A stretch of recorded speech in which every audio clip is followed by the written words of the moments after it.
Hi, my name is Savannah Kelly. I'm a student physical therapist. Is it okay if I record and perform a treatment with you today? Yes. Thank you. Today we're going to start by classifying your condition according to the clinical practice guideline. I believe it most closely resembles neck pain with radicular pain or cervical radiculopathy.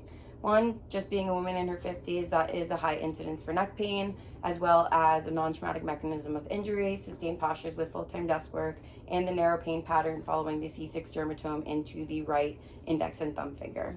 So your course of recovery is favorable, seeking care in the subacute stage, which is typically a 6 to 12 week time frame.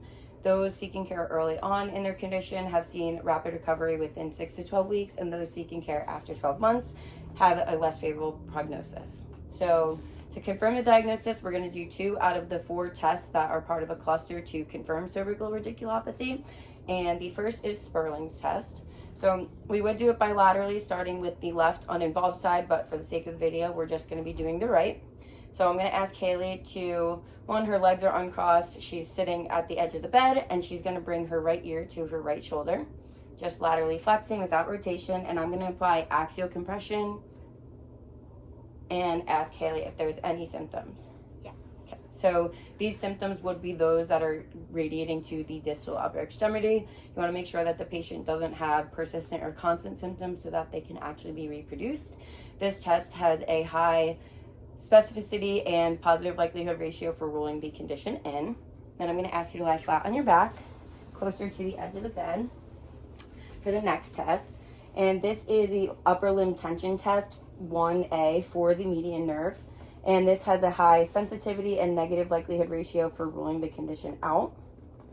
So I'm going to start by depressing the shoulder, abducting it to 90 degrees, externally rotating it, supinating the forearm, and then extending the elbow. And I'm going to ask Haley to laterally flex her head to the left, bring her ear to her shoulder without rotation.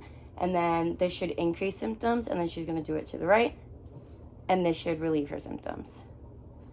So with 2 positive tests, I'm going to treat Haley with manual cervical distraction because mobilizing elements have been proven beneficial in the acute and chronic stages of this condition, combined with strengthening, stretching, and just general postural and activity modification and education. So we're going to mimic intermittent traction parameters and do a 20-second pull and a 10-second rest.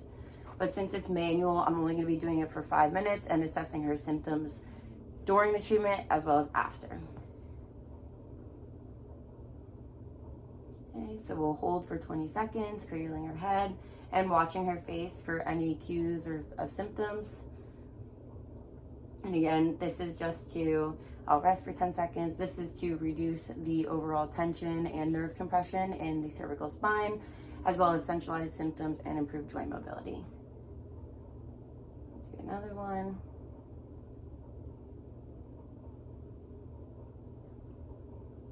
Okay, and then we'll rest for 10 seconds. And for the sake of the video, we'll do one more.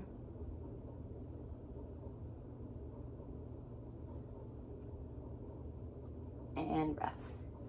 Do you have any questions? No. Thank you.